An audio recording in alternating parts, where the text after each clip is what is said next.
Candles cough black smoke, names carved into stone. Books burn in the square you sit on your throne. You drew your laws in iron ink on other people's skin, signed every sermon with a threat and called the terror discipline. A city strung on puppet wire, confessions nailed to every door.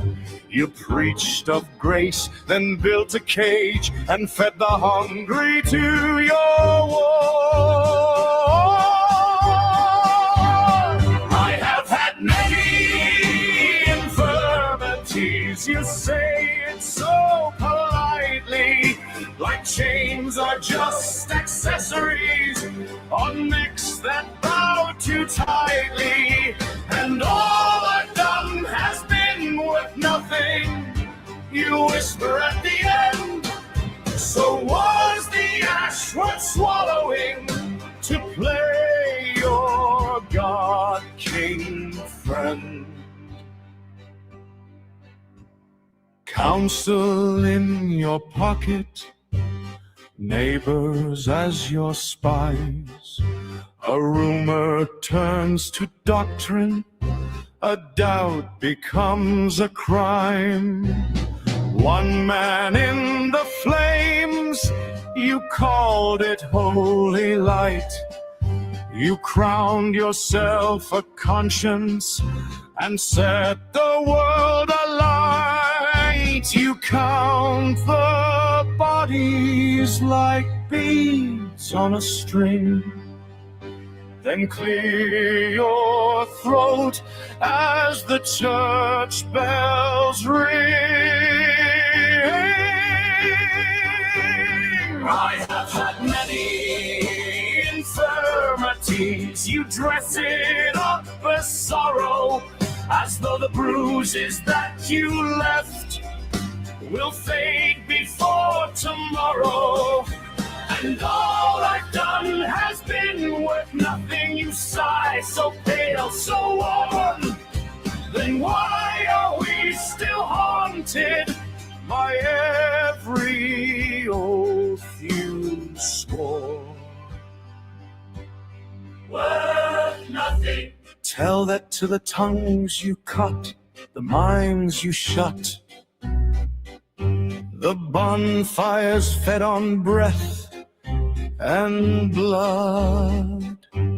Worth nothing. Tell that to the children taught to fear each thought, to love the luck more than the dawn.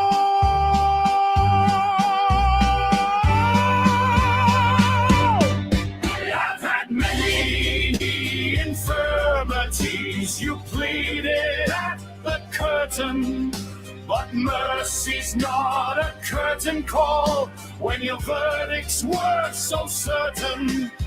And all I've done has been worth nothing, you finally confess. Then let the ghost you drafted come take back what you possessed. The candles drown in wax, the stone forgets your name, but every time that line is read, the shadows laugh your shame.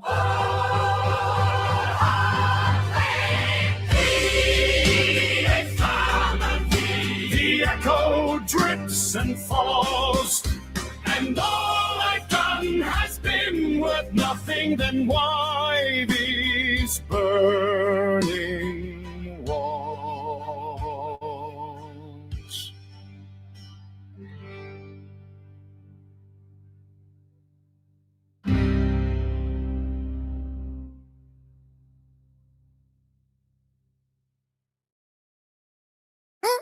Step right up under the red and gold. It always rumble into the story about the love untold. Beat top shaking, lights off flash. Hit the crowd, hit the crash. But this ain't tricks, this ain't pretend. This about Jesus, the closest friend. Welcome to the carnival of broken hearts, where the smoke and mirrors tear you apart. Tightrope walking over sin. Smile outside, but you shaking within. Lying still in your regret. Every wrong you can't forget. Juggling guilt in both your hands. Trying hard to understand. Funhouse mirrors twist your face. Whisper lies about your place. You too far, you too gone. You messed up for too long. But through the noise, through the haze, through the neon purple blaze, there's a man with nails scarred hands stepping in where you stand. When the trumpets blast and the drums roll out and you feel invisible in the crowd, he see you playing through the disguise, love reflecting in his eyes. Jesus love you in the chaos, love you through the madness. On the world, the circus spinning round, he stayed in the sadness. He died for you, no magic trick. He took your sin, that was the fix. On the cross, he paid the cost, so you would never be lost. No illusion, this is true. He gave his life for you. From the grave, he rose in power, still loving you this hour. Remaster of the universe, stepped down into the dirt. Born in a manger, humble star, came to win your heart. Crowd screaming, crucify. He could have called down fire from the sky, but he chose the nails, chose the pain, so you could break every chain. Blood ran down like crimson rain, washing clean your deepest stain. Curtain tore from top to ground, now his grace is all around. 3 days silent in the praise, don't roll back, he walked away. Death defeated, darkness done, victory already won. When the cannon's firing, doubts attacking the enemy, whisper you can't come back. Remember the empty tomb, there's resurrection in the room. He's living in the chaos, love you through the madness. When the life feel out of control, he bigger than the sadness. He died for you, no magic trick. Took his sin, that was the fix. On the cross, he paid the cost, so you would never be lost. No illusion, this is real. By his stripes, you heal. From the grave, he rose in power, and he with you every hour. You ain't a sideshow, you his pride. See the truth behind your eyes, not defined by what you did. You taught a God forgiving. Repent, turn around, come close. He the one you need the most. Grace so wide, mercy deep. Promises he always keep. You call his name in the night. Watch him flood your dark with light. Holy Spirit like a flame, burning off your guilt and shame. Big top falling, lights go dim. Still salvation found in him. Not by works, not by fame, only by Jesus' name. Beat drop, every chains release. Heart by rest, soul find peace. From the brows to the crown, he won't ever let you down. Jesus love you in the chaos, love you through the madness. In the world, the circus spinning round, he had anchor in the madness. He died for you, rose again. Now he carving you his friend. No trace, no sleight of hand, just grace. You didn't play. He love you in the spotlight, love you in the midnight. Big top fade, he curtains closed, still he love it loud it shows.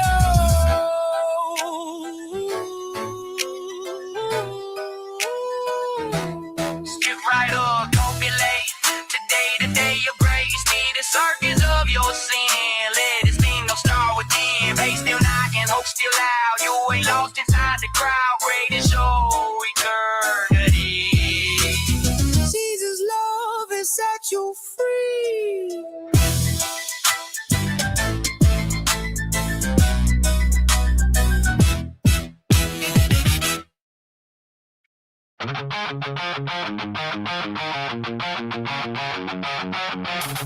You walk loud like you matter, but it's all just noise and chatter. Big opinions, hollow chests, ego doing all the heavy lifting, not impressed. Name drop dreams you never chase. Burn every bridge, then blame the flames. You don't stand out, you wear people down. Same old circus, same damn clown. You talk tough, but it's all for show. For real quick when the lights go low. I stayed quiet, swallowed hell. Now I'm done protecting you from yourself. You're POSFF, stage light is slow. Piece of shit, fuck face. Now you know you're a bad idea.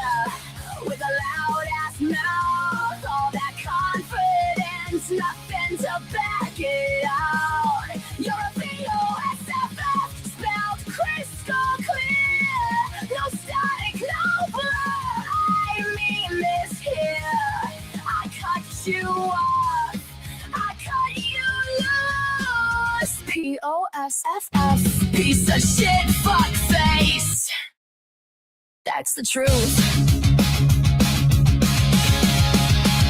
You play the victim like a brand. Every failure somebody else's hands. You steal credit, duck the blame, and wonder why you're still the same. You mistake fear for respect. That's why nobody ever connects. You don't lead, you dominate, then cry when people walk away.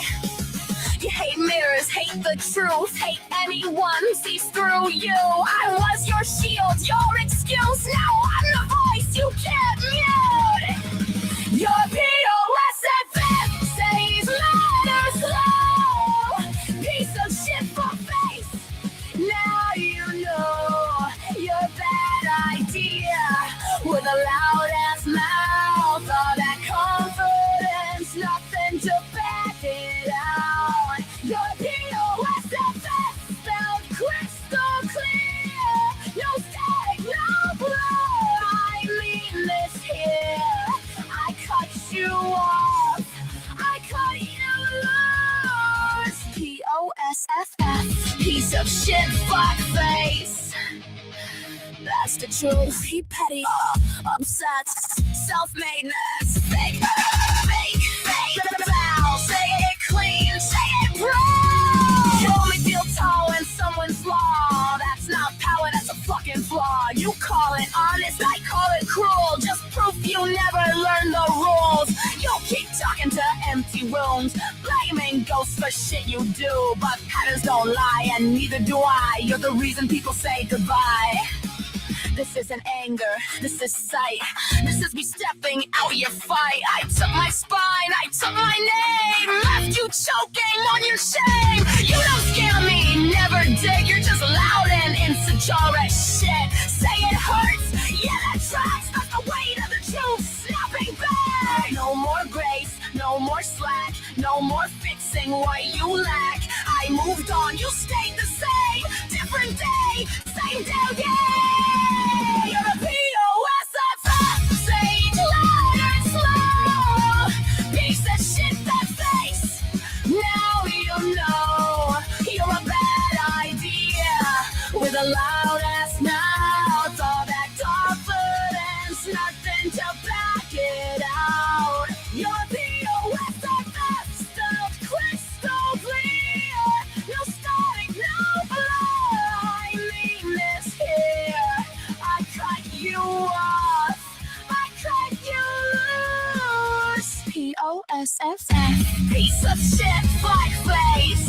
Yeah, that's it. Spell it out so there's no doubt. No misunderstanding, no way out. I want forward, clean and free. You stay stuck being history. Say my name, scream it loud. I'm not looking back, I'm not around. POSFF, piece of shit, fuck face. Lights out and scene, no encore, no in between. Piece of shit, fuck face. Piece of shit, fuck face. Piece of shit, fuck face. Piece of shit, fuck face.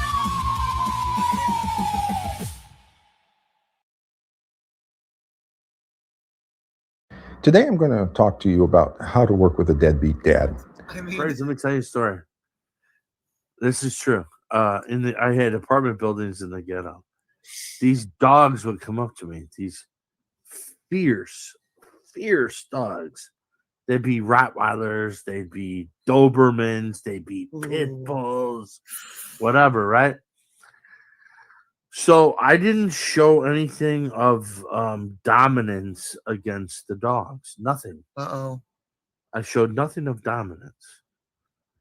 I just wanted to, like, at the time that was happening, I was like, what do I do here? Now, I did have a gun on my belt, so I knew I could pull my gun and shoot the dog. 2018 in that Porsche Corolla. Go up out. Rex. Yeah. But these dogs came to me and bowed their heads. What? And I could, yeah.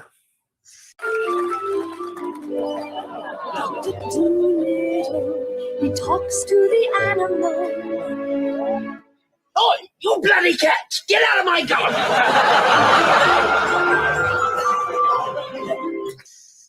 That's right. And when I got saved, I went one day. When I got saved, the day that I knew that eternal security was true. Oh, that's not just too. I walked like 4 blocks to go to the Walgreens, and animals, every animal that was in the neighborhood, whether it was a raccoon, a possum, a squirrel, a bird, I don't care what it was, they all came and ran to me and walked with me 4 blocks. Animals that are never together walked with me for 4 blocks. He talks to the animal. Now say bollocks.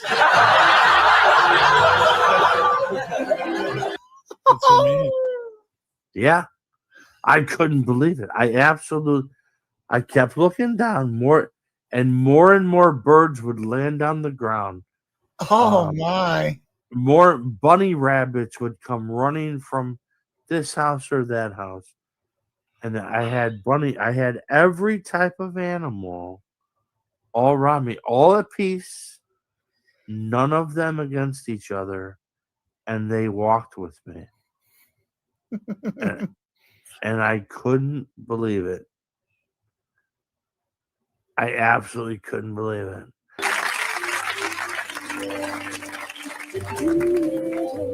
He talks to the animal. Cigarette?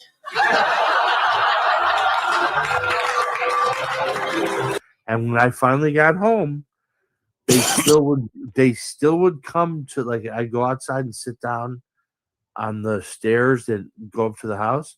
They just come and hang out around me. Like, they weren't licking me, they weren't, hugging me, this type of thing. Like, and so this happened, but that happened to me before when I was doing business in different neighborhoods, and these dogs would come to me. And these dogs, they would come, and you think they'd be vicious. They would put their tail between their legs, and they would just look at me as something. So that happened. That happened to me more than one occasion. And when I walked to the store and animals followed me, there's no way to. It was like when you had an experience with the Holy Ghost and you couldn't actually put it into words. Yeah. Same thing.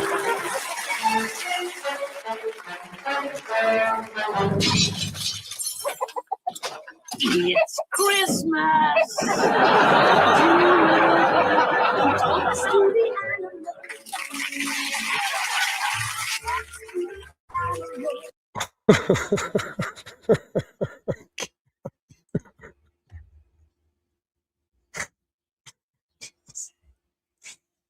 I'm sorry.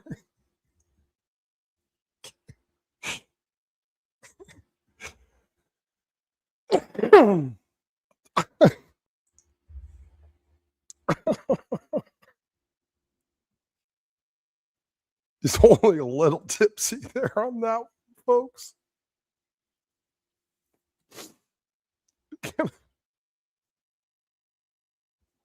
Forgive me.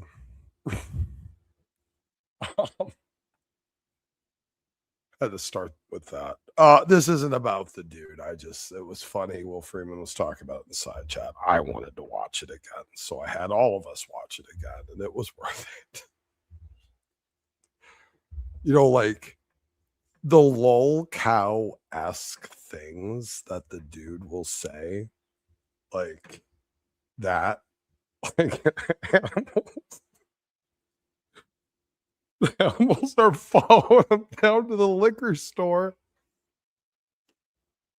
He's got some spirit around him that the animals just come to him. Is that even remotely correlatory to anything in scripture? Maybe the bears and the 42 youths or whatever it was. Sorry. Wow, man. I just can't with this. I just can't. All this. I just can't anymore. What do I do? What do you do with all of this absolute insanity? I mean, what can you do other than kind of just make fun of it and mock it, right? What left is there to do? How many eras of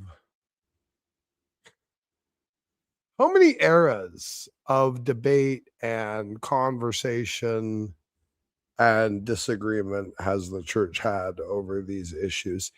And some of these things I look at through a certain lens. And I know that they have things that they look at through a certain lens. And to them, their worldview makes sense. And to me, my worldview makes sense. And I'm humble enough to admit that we are in a world we are comparing subjective epistemologies and subjectively based conclusions that are not infallible and can be found to be fallible. Adopting infallibility is, I think, even against biblical instructional virtue. Good luck teaching that to an infallibilist like Veckel, who now vacillates on it. Now accuses me of having some sort of position of Cartesian certainty, the absolute absurdity of it. Worthless to argue with, man. He's not even going to understand what the hell. He's not going to understand half of what the hell you're saying. I've thoroughly been ingratiated into Veckel's incredibly low intelligence, but Calvinism makes sense to Veckel. I don't mean this to be an overarching insult, but I will tell you this.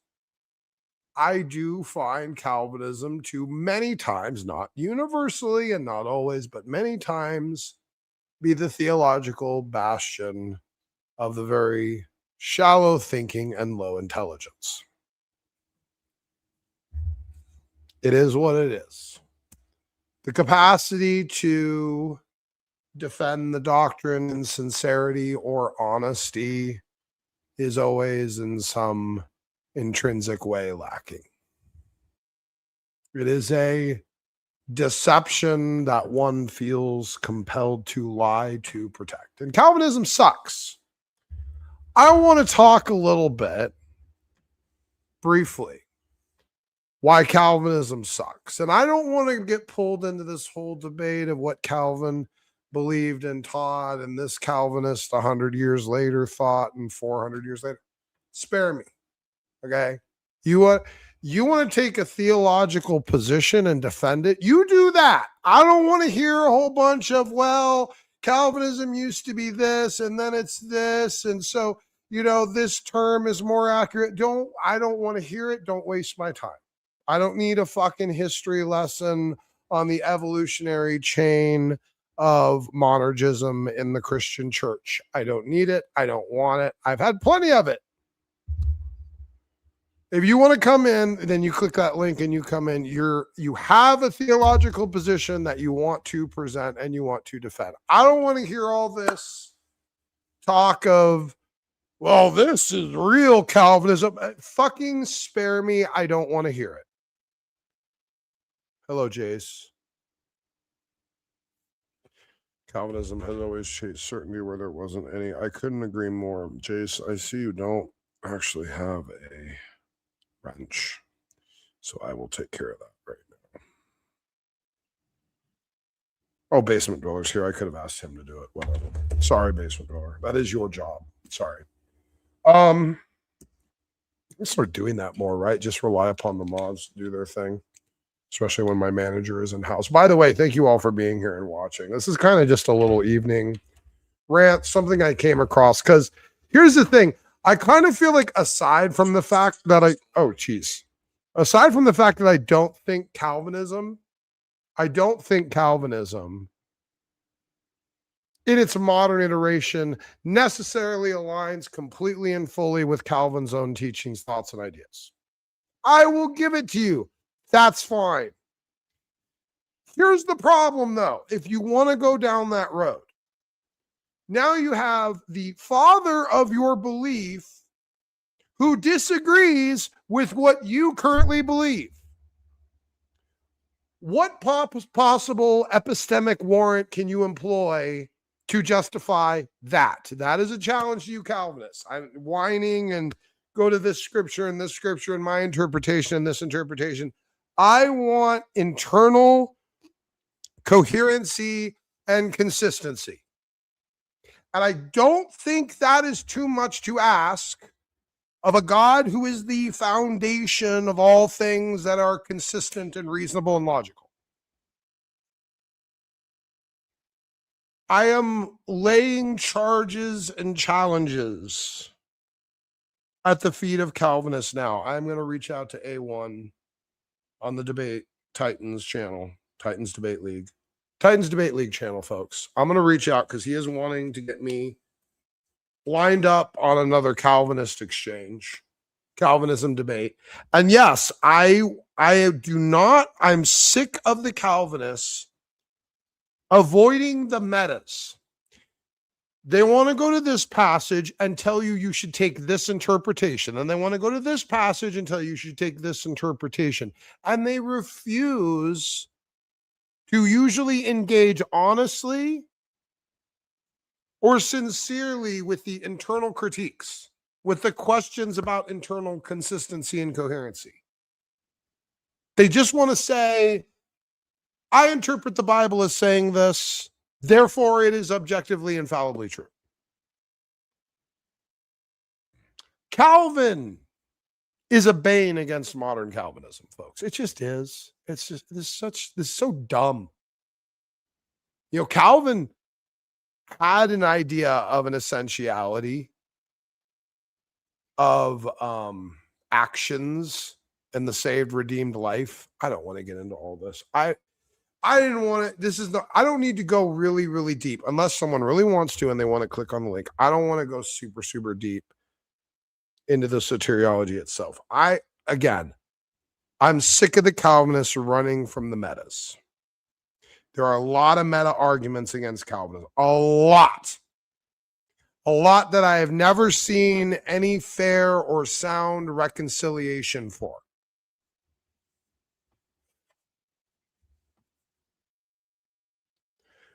I want to show you, not only does John Calvin's teachings kind of run contrary to some of what you would see in modern Reformed confessions. And many Calvinists will admit this, if they're being any kind of honest, that they don't believe exactly as Calvin did. There's been evolution. I don't know what epistemic warrant they give for this evolution, that somehow the forefather of their belief didn't get it quite right. But aside from that, look at Calvin's life. I want the Calvinists to honestly, not only do Calvin's teachings run contrary in certain key points. I don't want to go into it. I don't want to dissect it right now. But does not align with many Reformed Western confessions, and certainly in any pristine kind of way. with various things that Calvin taught and had at various parts of his life. And it depends on the Calvinist. It depends on the Reformed church or denomination that you're referencing. There will be closer alignments. There will be further alignments. There will be outright contradictions. It's going to depend. And I don't want to have to parse all of the different ones. If you have a position and you think you can defend it, the link is there. It's posted. It's pinned. Come in the room. Not going to have this be a long one. If you want a chance to come in and engage directly on this topic, then you should do so. Calvinism is a joke to me. I'm going to show you something. Not only do Calvin's teachings run contrary to kind of many forms of modern Calvinism, but his life is an affront to what modern Calvinism teaches. Right? We're going to believe that John Calvin, when he came up with Calvinism, because of course this must be a fruit of the Spirit, right? The manifestation of the true doctrine and interpretation of the Bible must have been a manifest fruit of the Holy Spirit, right? So this is the Spirit working in him, sanctifying him forcibly. You know, they hate that. They hate it when you say that, but that's what it is. You're not even doing the work of sanctification. You can't be doing any of the work. It's the core of the God parent, the upper supreme underneath Calvinism, which is monergism. And then you have the heretical, malformed, retarded bastard child called free grace, which just merged a whole bunch of ridiculous ancient heresies and wrapped it up in a big scumfuck burrito with a wrapper of monergism. I can't, I don't even understand why this is so. Why do we have to spend? I don't understand why we have to spend this much energy combating things that seem so incredibly simply internally refuted. And it makes Christendom as a whole, if I could say, and even challenging my own perspective of the existence of the Christian God, it causes one to step back and question, if there is work of God in all of this mess, where the hell is it?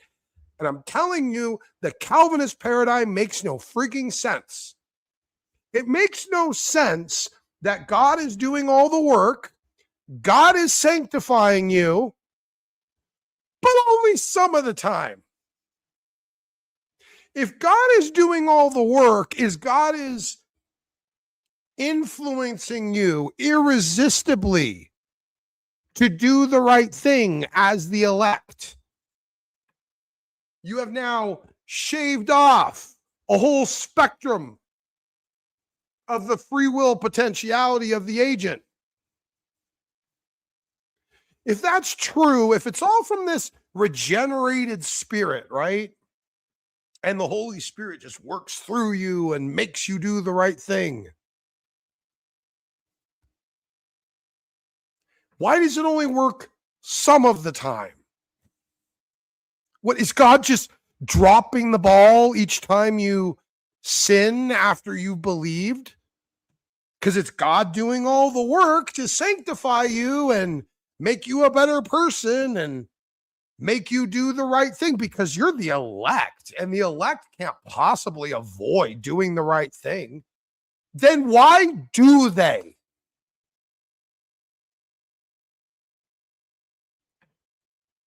Like, please tell me you're following this basic internal failure. This isn't even, we haven't even gotten into existential or ontological dilemmas yet at all. We haven't even gotten that deep. Whatever layer of Calvinism you want to look at it, there are critical failures, critical internal inconsistencies and failures. And that's why I put the poll. Did you guys vote on the poll? What's the poll say? Let's go look at the poll, shall we? What is the poll at? Can Calvinists be considered Christian? Wow. Wow. 25 votes. And wow, that's quite a spread. You know what? I wasn't expecting that. I'm going to leave that going a little bit longer. What's going on here? Okay, whatever. Apparently, it was a decent gamble to go ahead and do the stream tonight anyway. Okay, 25 votes so far. Started the poll before we started the show. It's only been up about an hour. 25 votes. Can Calvinists be considered Christian? 36% of you said yes. 40% of you said no. And 24%, I'm unconvinced either way. 40%, the winning majority of the audience is no. Why do you think that is? Boy, that's interesting. What do you think that's about? You guys think, I'm curious about you 40% out there. Do you think it's because they define a different God? They define the characteristics of a God that you think is alien to what you know the true God to be? Do you think they're failing in sanctification, therefore proving to be unjustified? I'm curious. You want to sound off in side chat and let me know your thoughts. That's totally fine too.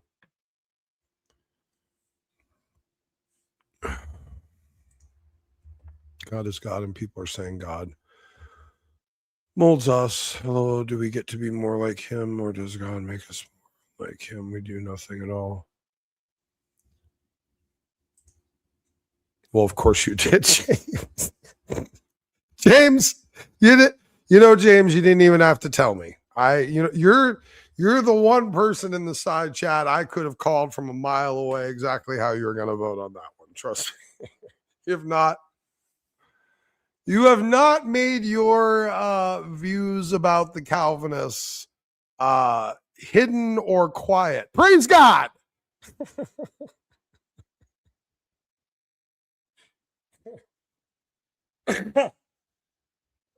Oh, man. Goodness. All right, folks. I want to show you something for John Calvin here. One of John Calvin's famous quote, it was in that song at the beginning of the stream, was, I have had many infirmities which you have been obliged to bear with, and what is more, all I have done has been worth nothing. You know what that reminded me of, folks? Actually, when you read that, I think there's a passage that you just can't help but have kind of maybe triggered in your mind. I mean, if you have any confidence in it, I've read the Bible a bit. I think you guys would recognize that there's very correlative verse to this. Let's see here.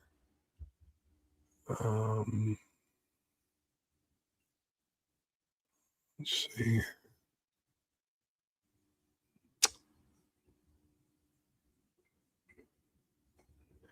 If I speak in the tongues of men and of angels, but have not love, I am a noisy gong or a clanging cymbal. And if I have prophetic powers and understand all mysteries and all knowledge, and if I have all faith, so as to remove mountains, but have not love, I am nothing. And what did John Calvin say at the end of his life? He said, I have had many infirmities, which you have been obliged to bear with, and what is more, all I have done has been worth nothing.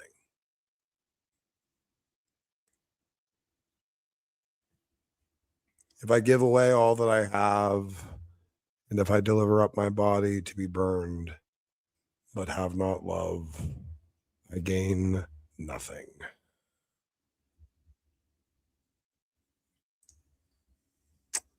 Almost feels like a little bit of weight when you hear that, doesn't it?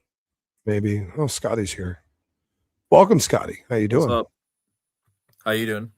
Yeah, doing all right, man. Doing all right. Awesome. Neat. Definitely want to continue for this part. Love is patient and kind. Love does not envy or boast. It is not arrogant or rude. It does not insist on its own way. Excuse me. It is not irritable or resentful. It does not rejoice at wrongdoing, but rejoices with the truth. Love bears all things, believes all things, hopes all things, endures all things. Love never ends. As for prophecies, Real quick, let's stop there. You see that part there where it says believes all things? Yep. You know, that bugged me my entire life. Really. If you think about what that says, it really kind of bugged me my whole life. Like, it at some level, I kind of just kept it in the back of my mind that, like, well, it's telling me to, believe all good things, like hold all good propositions or something. And I was kind of like, what does that really mean? Like just believe good things? Like, what? Like, it always kind of bugged me in the back of my mind. And then Charlie came along and he talked about how pisteuo was unfortunately and improperly universally translated as believe, even in contexts where it probably wasn't viable to do so, because the King James Bible was a monergistic weapon, a political weapon, by the monergist attempting to seize control away from the Catholic Church and would rally the flags under sola fide. And so everything about faith, has to turn into just a series of mental states and that alone. And mental states that don't necessarily have to manifest particular works or actions or good deeds or anything else. But the believes all things, that always bugged me. But that is the word pisteuo, or it's a variant thereof. Let me look real quick. It's going to be episteuon or pisteuo or something like that. Let's check here. Interlinear. This just came to me when we're talking about Calvin, as almost Calvin had admitted at the end of his life that, like, hey, I didn't have love in what I was doing. And we're going to look at some of that stuff. And yeah, at least you could probably give him credit that he was probably fairly and objectively looking back on his own life, at least at that moment, if he's willing to admit that, hey, it was all basically nothing. Believes pistue. Yeah, so a variant of the pistis, pisteuo, which is the verb form, pistis, which is the noun form. And it's always just universally translated believes, but it's so. The idea that this means, and as Charlie would say in this particular instance, like, it's better translated be faithful in all things. That makes sense. That makes a lot more sense than just affirm a bunch of good propositions in your brain.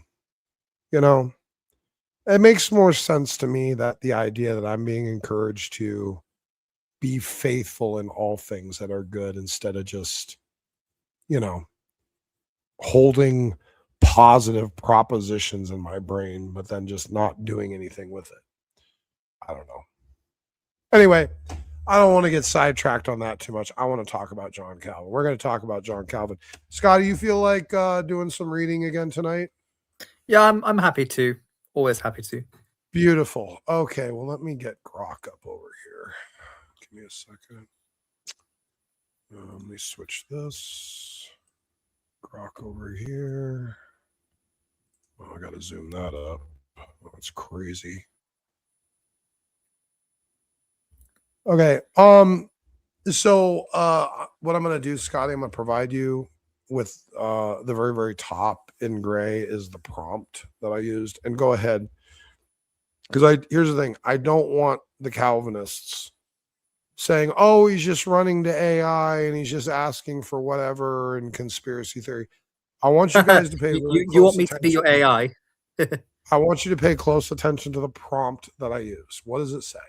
And can Provide you see it me- okay, or do I need to zoom up more? Yeah, you're fine. Provide me with a comprehensive list from only scholarly sources of the different unethical actions of a Protestant reformer John Calvin. Okay. So am I being direct and specific that I don't want Wikipedia, I don't want gossip sites, I don't want Jack Smack made a video about Calvin once. I don't want any of that shit. I asked specifically from scholarly sources. Is that clear here? Is it clear that that's what I said, right? Now again, and I say this every time, some of you will be like, oh, Smokey's using AI. That's fine. At any point, there's AI comes up with things in here that I disagree with, and I tell you on the spot why I disagree with it. If there's a problem, if you doubt the accuracy of the information presented, or you think it's wrong, or it's spun incorrectly by the artificial intelligence network system and its parameters and protocols, click on the link, come in the room and tell me why.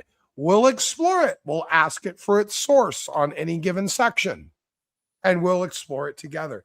Don't sit there and bitch and moan and hand wave away. Oh, AI. I am using AI appropriately here because I think I'm only relying upon it as a research tool to pull sources, as I clearly only want scholarly sources. This helps to cut through all the bullshit. And isn't that what we all want to do anyway, right? So let's go down. So it tells all the sources, biographies, and university papers. Okay. So now we get down here. You know what? I'm going to make this a little bigger. I want the audience to be able to see it. There we go. That's better. Okay. Okay. Where do we start? Okay. So we're going to start here at the very top. Whenever you like, Scotty, you can proceed. Awesome. No comprehensive scholarly consensus label these as unethical in an absolute sense, as that term is anachronistic, but they form the core of debates on... Stop right there. Sure. Let me answer that real quick. That's bullshit. The idea that a moral paradigm of Christianity is subjective and anachronistic, as if to say, well, it was okay to murder and stab and torture and burn alive heretics back then, even though it's unsavory today. That's AI. Grok just said a stupid thing. AI tends to be very annoyingly neutral when there are definitely moments. That's fine. That's fine. But here's what we're doing, right? Am I trusting everything AI is saying? No. Or am I willing to look at it, see what it says, and accept or reject based upon argumentation, evidence, or good internal coherency?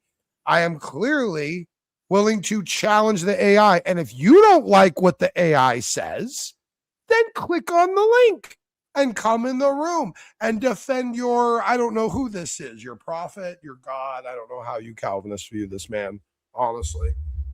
Anyway, I just want to make sure, see that right there, as an instance, I do not agree. Okay? AI, I don't think got that right. That morality and paradigms of ethics in Christian virtue is somehow anachronistic, therefore subjective based upon time and culture. Horseshit! And I call it out for that. And if you have a problem with the AI, then you come in and tell me what the problem is. Go ahead, Scott. You can proceed. I just thought, imagine Grok in a Calvinist society. Okay. Yeah.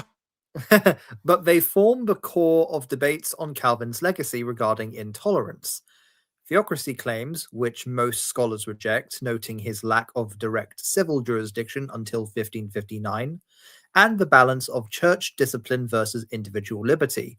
The primary documented actions are as follows, drawn strictly from these sources. Requesting the arrest of Michael Servetus and supporting his trial, condemnation, and execution for heresy, anti-Trinitarian views in 1553. Calvin corresponded Scotty, with Servetus. Quick question. Have you ever felt the need to actually follow through or engage in attempts to murder a Unitarian?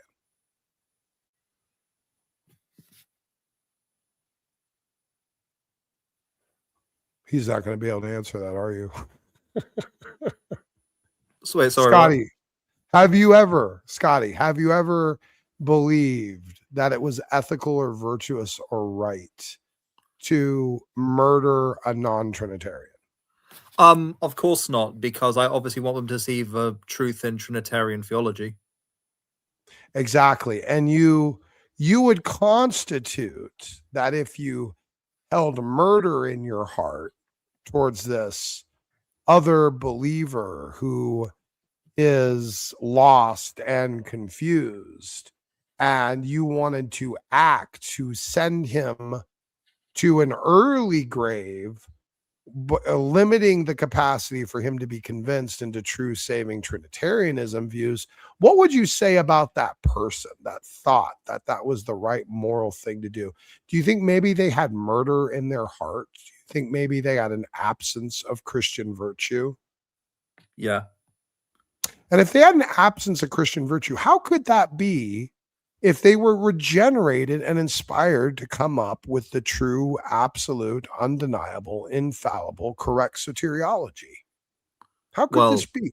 How could the man inspired to have the perfect, absolute soteriology be inspired to be so morally bankrupt? How could this happen, do you think?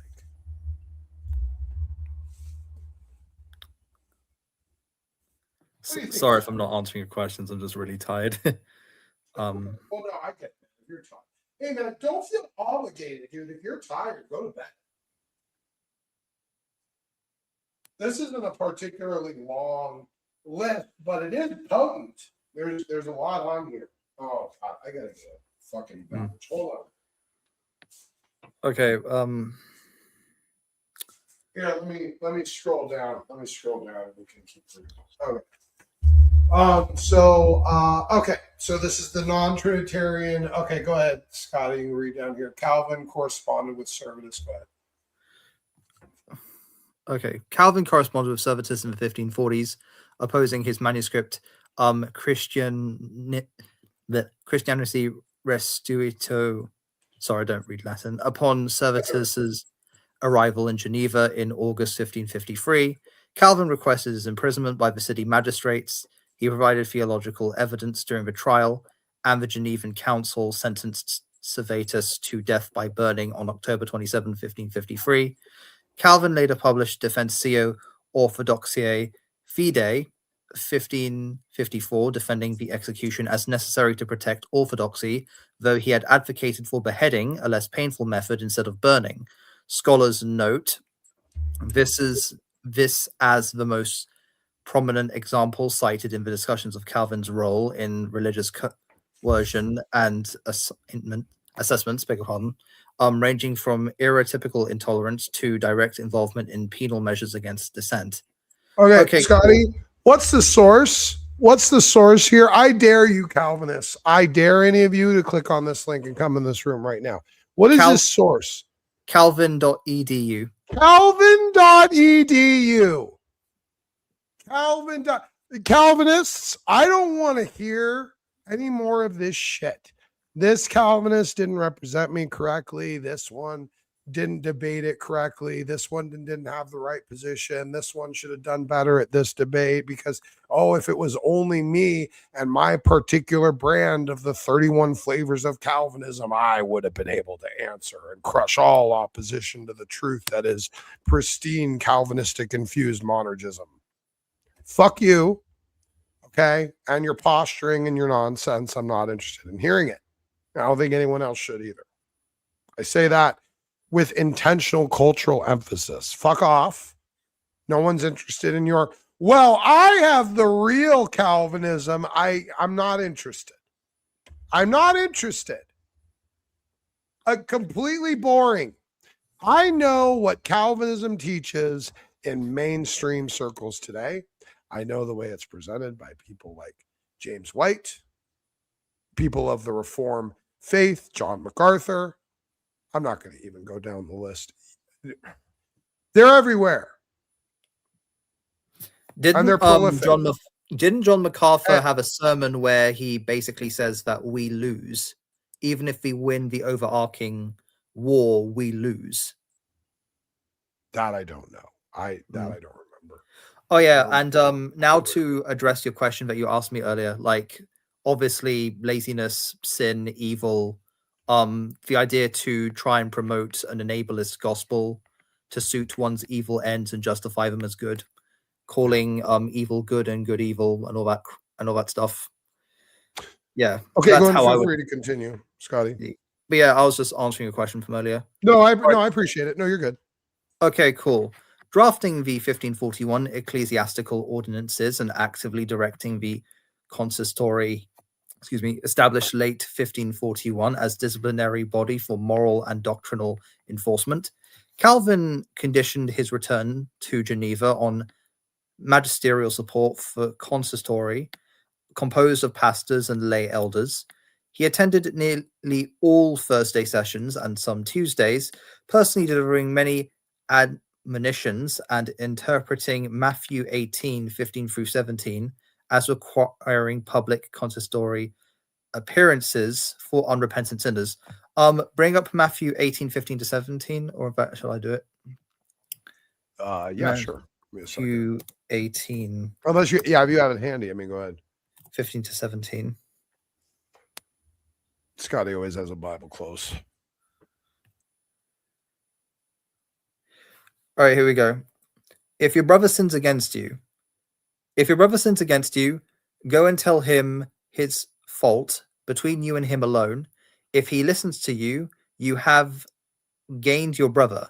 But if he does not listen, takes one or two others along with you, that every charge may be established by the evidence of 2 or 3 witnesses.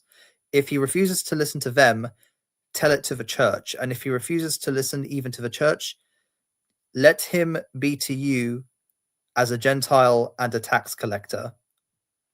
Right, yeah. The context is obviously very big there, considering like tax collectors in those days were basically no more than demons, considering they served the state, and the Jews at the time were under the heavy jurisdiction of Rome. Okay, but yeah, to continue. The body addressed blasphemy, fornication, Catholic practices, quarrels, dancing, gambling, secular songs, superstitions, and religious ignorance through private admonitions, public reparation, kneeling confessions, exclusion from the Lord's Supper, excommunication, and referrals to the small council for civil penalties. Calvin insisted on the consistory's exclusive right to control access to the supper, secured after 1555 political shifts. This system expanded post-1555 with increased activity in surveillance and correction, and the source, of course, is library.oapen.org.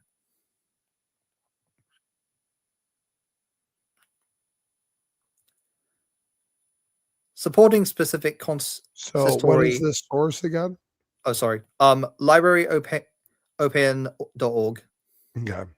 Again, Calvinists, you have a problem with these sources. You have a problem with any of these arguments. You have a problem with these. I don't want to hear a bunch of, Veckel's got to go do a 7-hour response stream, to Smokey because he talked about, John Calvin basically proving that Calvinism is false. And he does. I'm sorry, he does. You guys can't answer these kinds of real significant challenges. You are so locked in this weird idea, like God's got to do all the work. God's got to do all the work. If I do something good, it's because God did it through me. You are so hell bent on negating any sense of personal action and therefore personal responsibility. You just have this weird, perverse idea that this somehow is a more moral reality. And then you don't pay attention to the internal inconsistencies. How is it? How is it? Please help me. How? Calvinists, help me. Click on the link if you can. Help me with this. How does your soteriology hold valid? You have a man who is inspired to have the very soteriology that you all follow, that was all correct, that it's not by your works at all. It's just about pure monergism. It's about a mental state. It's Augustinian infused monergism. or Augustinian originated monergism infused with Calvinism and his particular brand and ideas. And he had a very specific take on certain things. And his life, his path of sanctification, his regeneration manifested murder. And I'm not saying like in the intrinsic, like external sense of stabbing someone with a knife. I mean, really manifest the fruit of murder from a place of murder in his heart. If you have someone who's deprived of the faith, that the saving faith, and you want them killed so they have less time to come to repentance and come to the truth faith, how are you going to think that you're operating in a paradigm of love? And I don't think you could even say that about John Calvin. How is John Calvin regenerated to believe in God and have the right soteriology that you all follow and completely deprived of moral and ethical sanctification? Can someone please explain this to me? Anyone, any Calvinists out there, please. I have a mountain of philosophical and theological dilemmas for you people to tackle.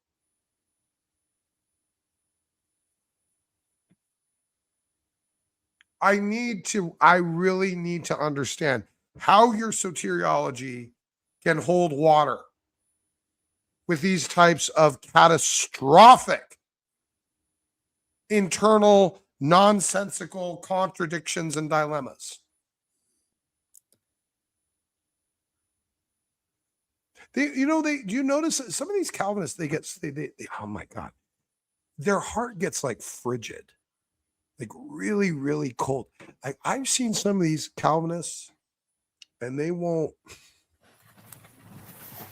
bat an eye, right?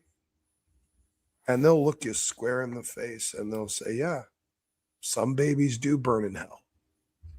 Some are chosen to be elect and some are not chosen to be elect. And, if there's babies burning in hell, well, just because they weren't elect, and God's justice is perfect justice and we can't challenge God's perfect justice. So there's babies burning in hell, and somehow, even if we don't understand it, there's perfect justice in that.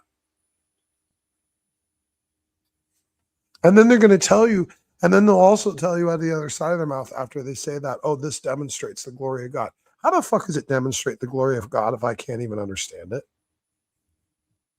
How does it demonstrate the glory of God if it looks absolutely monstrous and he's not obligated to give me any answer or clarification?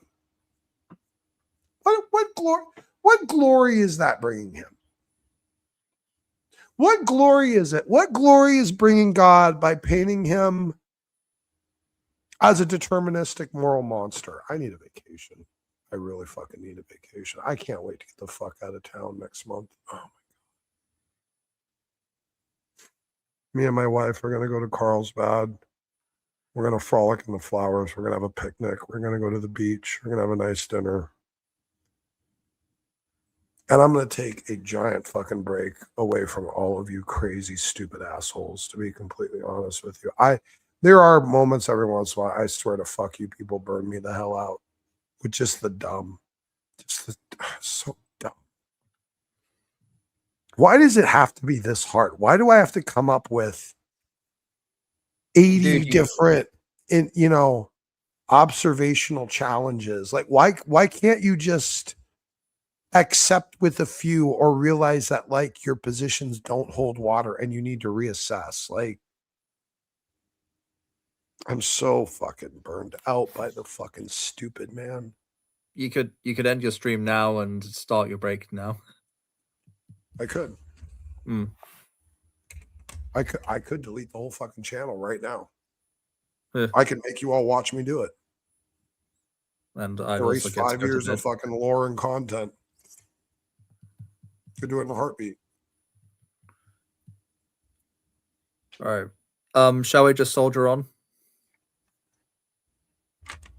Yeah, why not? Started it, might as well finish it up. Cool. Way. Let's do this. I want, you fucking people, and you'll sit in my side chat and you'll lurk in the shadows, and you'll come back and you'll watch the video after, and you'll talk to the screen and where I can't talk back to you, and you'll run your mouths. And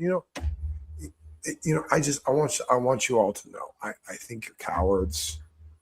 I think you kill Christianity by trying to cling to these really, really bad ideas, and you even show up and defend it, to allow people the opportunity to really make up their own minds and open debate. You fucking cockroaches.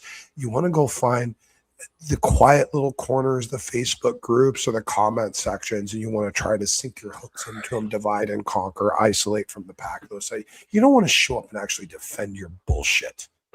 You go around and you act like fucking predators. I'm going to say it right now. This is what you do. Because you can't defend your bullshit. You'd rather go and find people in emotionally vulnerable positions or where they're looking for some sort of truth and answer and try and sink them in with your bullshit.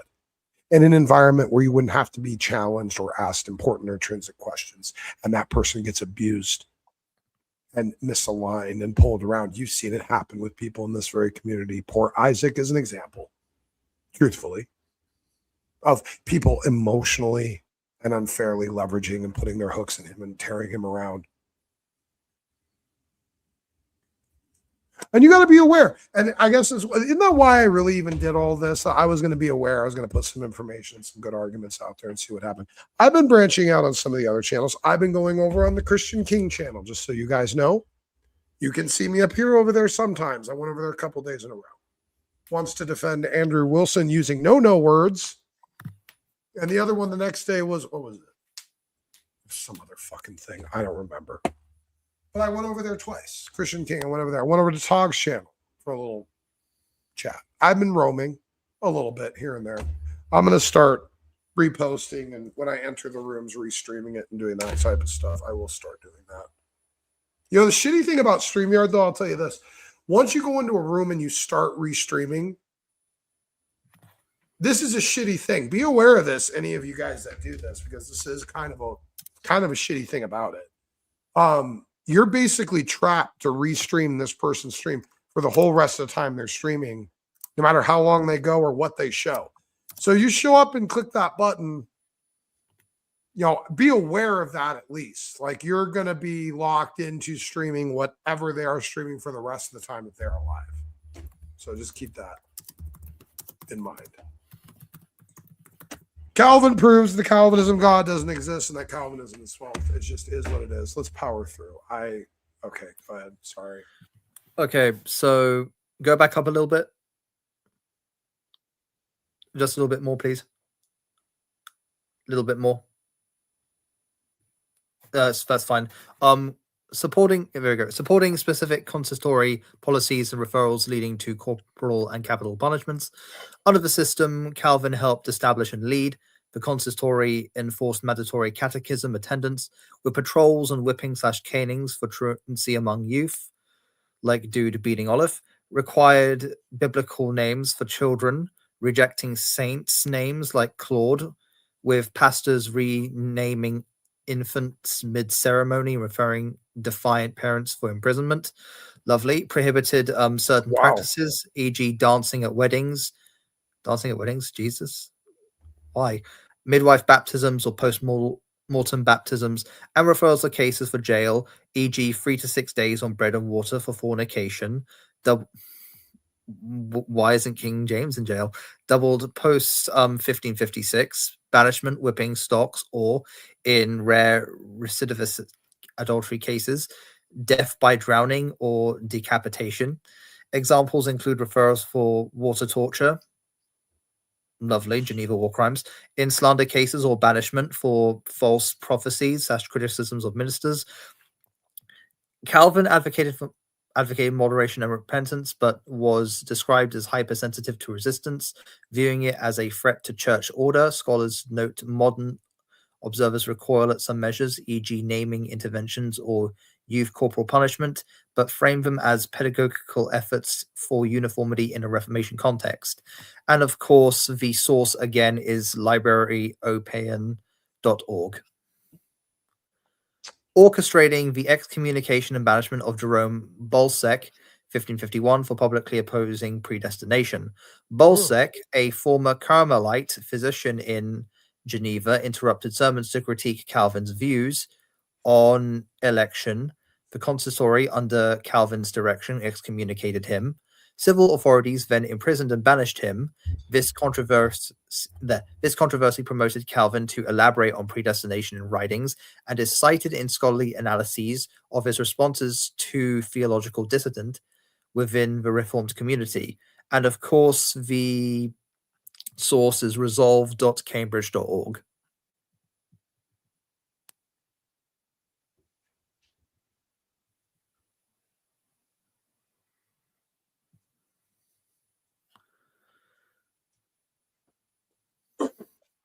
Sorry, Scotty, grab my phone charger.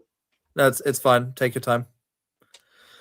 Jace 777. Well, I'm trying to reduce the number of axioms in my life and have less of an opinion and embrace uncertainty more. I'm enjoying this. Read the book of Ecclesiastes, my dude. Really, really good book. Oh, okay. All right. Opposition to the libertines, parentheses, and enforcement of discipline against their resistance, 1540s to 1555. Calvin wrote treatises against this faction of old Genevan families who opposed strict consistory law authority, e.g. Philibert Berthelier's refusal of discipline. The political struggle culminated in their 1555 defeat, after which consistory power expanded. Scholars document this as part of Calvin's efforts to consolidate ecclesiastical discipline against perceived laxity or political threats, contributing to narratives of authoritarian control in Geneva. Of course, the source is calvin.edu. Of course it is. These represent the primary actions recurrently analyzed in scholarly literature, e.g. works by Robert M. Kingdon, Jeffrey R. Watt, and institutional histories. Other claims, e.g. direct orders for witchcraft executions in 1545 or personal cruelty like using green wood for Servetus, are explicitly debunked or attributed to rumors/council actions rather than Calvin personally. No scholarly sources attribute him actions like financial corruption, sexual misconduct, or private violence. Focus remains on public ecclesiastical and civil enforcement. For full context, consult the cited academic materials, which emphasize 16th century standards while acknowledging the event's enduring role in debates over Calvin's character and Reformation legacy.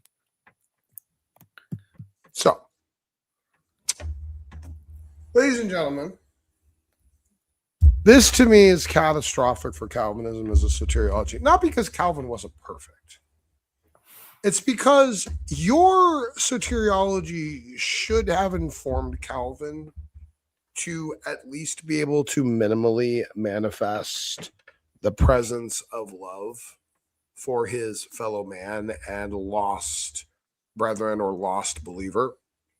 Perhaps even someone who had faith in vain, even, you could say. Empty, worthless, void, vacant. Nonetheless, still to desire that person's death, to encourage practices of criminal and capital punishment for a very strict, rigid set of rules and theological conformity. This is not the manifestation of a man I see manifesting a redeemed spirit of love. And it seems like maybe at the end of his life, he realized exactly that, because he said, well, this is all for nothing. All I have done has been worth nothing. That's his testimony at the end of his life. This man, your leader of the Reformed theology that you get all of these modern monergistic ideas from, with your own slants and variations and flavors and doctrines and all that. It's all right here for you, right? You just pick and choose and mesh and mingle and contradict and challenge and whatever. You guys have to explain how you could have a man so profoundly inspired in belief in God, because remember, Holy Spirit has to work on him in order for him to even believe, to even come to God to begin with.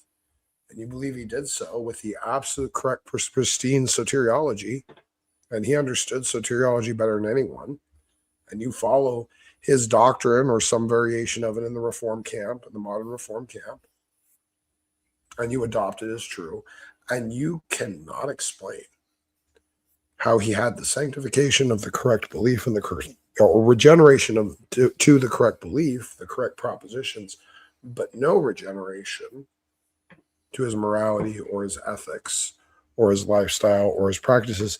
And I guess the only thing you could say is that, yes, murdering people for theological differences is moral. I think that's your only escape route, Calvinists. I think that's the only thing you can do with that. I think you have to basically argue that it was moral to murder heretics. I think that's the only direction you're left to go. And then prove yourself to be the moral monsters that we all ultimately know you are. So how does that sound, Scotty? Yeah, sorry, I was just looking at something else. Looking into like philosophical problems of Calvinism. I want to watch something to you know what? Let's watch something funny just to kind of break the tone here for a second. I want to show you guys something. Take that jaw for a second. We got serious there for a minute. Let's break some of the tension. Let's come on, Calvinists. I need some defenders of Calvin. Anyone thinks they can come in and defend this nonsense? You see this video later, I expect you to show up on the next show and defend it. We got a John Lee clip, ladies and gentlemen, courtesy of James is Tired. And look at the big frowny face. We got a John Lee frowny situation. Let's see what's going on with John Lee here. It says John Lee completely shut down by the police. Oh, police are involved here, and looks like John's over there in Clubhouse or something like that. So let's see what's going on with John Lee. Here we go. Oh, that's Sanchez too. I actually expected that, so that's cool. So I did want to talk to both of them. Hey, how you doing? So yeah, I'm glad you guys are here actually. Yeah. I want to talk to you guys about a lot of things. The reason, like, I learned from Vanessa at Parks and Recs. I went there. I left you a message, by the way. And what she told me was that things about permits. I didn't know that the picnic areas I couldn't do it until 8 a.m. So I didn't come here until 6. And then she's talked about what I'm able to have, like if I'm able to prepare it. Over there, no preparation here, period. So she gave me a 3-page paper, and so she told me what I can and cannot be in compliance with, or what I am. And so I'm trying to do it definitely within the thing. Also, I didn't know Patrick, who is one of the making the sign for me that you guys don't allow me to put up. He said he knows your father, who's retired in Las Vegas, and he's known you since you were a boy. I go, really? I go, okay. I guess he lives in your neighborhood. But anyway, I guess you're an official business, maybe? Yeah. Okay. Let's talk over there by the bench. Sure. Sure. Okay. All right. Put this down. Okay. So, John, Mm-hmm. I'm going to advise you today. Okay. So, I made you this sheet Mm-hmm. on these documents. So, these are California codes Okay. in municipal codes. Uh-huh. So, right here, this is a municipal code. Mm-hmm. So, permit is required. Uh-huh. It shall be unlawful for any person to operate any food facility. Okay. And it on. So, I've highlighted pretty much what applies to you. Okay. And that you need to apply for a permit. Uh-huh. And okay. I did talk to Vanessa from Parks and Recs, and she gave me on page 3, which is 5.2. I told her exactly what I'm doing. She says as long as in the beginning that you operate to the end, that there's less than 35 people. Okay, I'm just saying what she said. Okay. California law, health and safety code, food facility means an operation that stores, prepares, packages, serves, or otherwise provides food for human consumption. Okay. Subsection 1, when operation where food is consumed on or off premises, regardless of whether there is a charge for food. Okay. So B. Okay, so this has nothing to do with Parks and Recs, it looks like, right? It's yeah. California law. Okay. So you have to be in compliance with not just the Parks and Recs, but the what is this, health maybe or something, or this is our tested municipal code. okay. And this is the health and safety code, the law of California. Okay. So these go. So although they Parks and Recs don't need a permit for that particular thing, because of these specifics, I'm going to need a permit with them, is what you're saying, right? Correct. Okay. And Okay. I'll get on that. I might think this applies to you as well. Okay. Sometimes I'm glad you highlighted it, by the way. Okay. club or other nonprofit association that gives yourself to its members. Okay. And guests. Which you give to the general public. But it says, and not to the general public, though. Correct. So Okay. if you're a church, private club, or other. I'm not actually. Okay. Nonprofit I'm organization. not. No, I'm not. I'm not even that. Like a 501c3. No. Okay. So either way, you're still gonna fall under this. I just highlighted this just in case. If Okay. It wouldn't. Um, But this probably does actually. Okay. and then So this is one other thing I didn't investigate, which is so this is just not even the health thing. It's just the city itself. so one is the city. Okay. And then the city goes hand in hand with California law. Okay. So one is the city, the other one's California law. Correct. Okay. So And neither of which is the Parks and Recs, because I have a three sheet paper from them. do you have it? I'll need to, Look at that. okay. Okay, so right here, non-permanent food facility means a food facility that operates from a mobile unit or a non-permanent location. Which Well, I'm not allowed to use my RV anymore, so I don't think yeah, that. that's a mobile car. You operate. Okay. You store all your stuff in that vehicle. Okay. So person in charge, which would be you. Okay. Individual president at a food facility who's responsible for the operation of the food facility. Okay. It's Okay. really weird that he didn't mute this, right? So this would be considered "quote unquote" a food facility. Correct. Okay. This would be good. This would be considered a food. What is he doing? Okay, you know what? I'm gonna have to inquire. We're gonna have to do some more research, folks. Something's going on here. He's out and God knows where, probably cooking some food out of a fucking trash can or something, and the cops are coming to shut him down. Or so are we? Are we here? It's what's he doing? What's John doing? What is John doing? John, are you just cooking food out of the back of your truck and handing it out and for a few scraps? John, what's going on, John? John, I gotta know what's going on. Something's going on here. You know what? We need some more investigation into what's going on here with John. Location. Which. Well, I'm not allowed to use my RV anymore, so I don't think that. Not allowed to use my RV anymore. Okay. You store all your stuff in that vehicle. Okay. So person in charge, which would be you. Okay. Individual president at a food facility who's responsible for the operation of the food facility. Okay. Okay. And it goes in. So this would be considered "quote unquote" a food facility.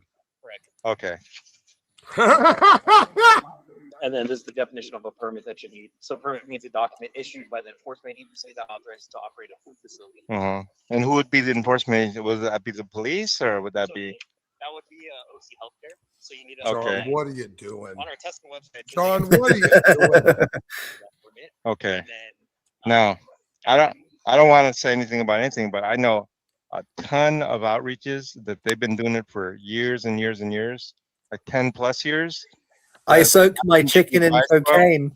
They're like, you don't need a permit, and they start telling me certain things, but that's not what you're telling me. But and so I don't they fall under this. And maybe they are following. John.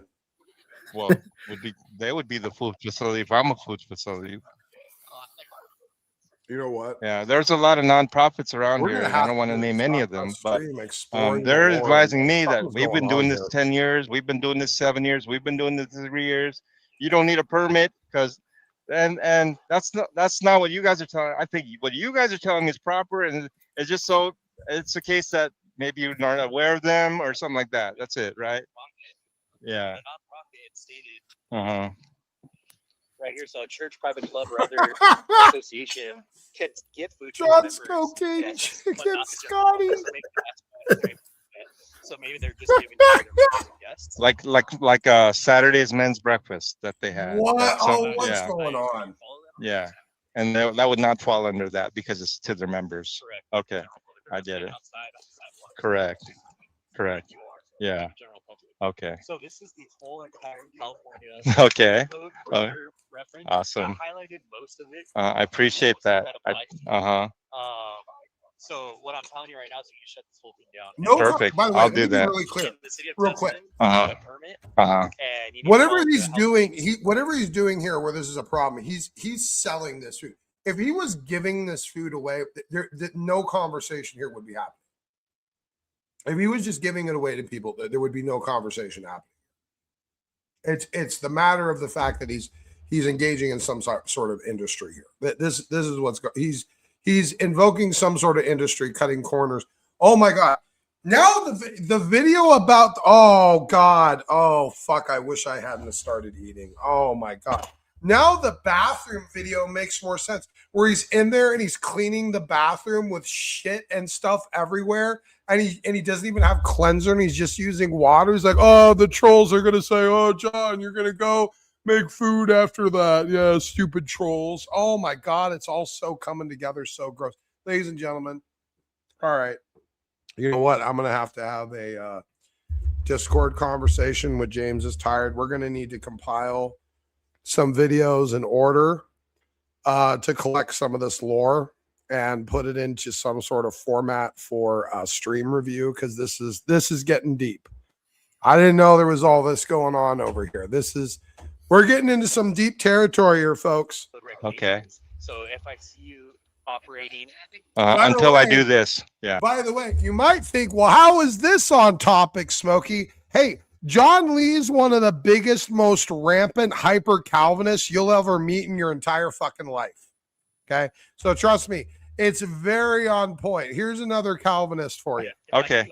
He's predetermined to serve garbage can burgers with filthy hands, out of a public park of some kind. So, it's all in God's great plan, ladies and gentlemen. Well, not just that, but okay. Hyper-Calvinism. Oh Hyper-Calvinism my God! collapses. Did he just say the city of Tustin? Did he just say that? The city of Tustin. Yep. Oh my God! That's only like 2 hours away from me, right? Tustin, California. I'm terrified for you. That's like 2 hours. John Lee lives like 2 hours away from me, folks. That's radical. What I'm telling you right now is you can shut I mean, of course he does, because there are a fuck ton of like Asian types in Tustin, Pasadena. What's the other one? Anaheim for sure. Fullerton, Orange, really all of Orange County, really, to be honest. Perfect. I'll do By that. the way, fun fact: Hyper-Calvinism modally collapses into pantheism. He's fucking Okay. frying up So if I see you rat skewers on a trash until I do can in this. the park. Yeah. What do Okay. you mean it's not sanitary? What do you mean I need a Okay. permit? Okay. because you didn't follow. Fair enough. Yeah. So I'll shut it down and Yeah. until I get all that stuff. And Tustin and OC Health and Tustin. Okay. And these are permits. Okay. Okay. And $95 a day. a day? Operate. Oh, you're kidding me. Really? I looked it up. I didn't want to print it for you. Just Uh-huh. It's a long application. Okay. Yeah, and it shows exactly the dates. It doesn't- Location. It doesn't matter how many people either. Wow. Wow. That's okay.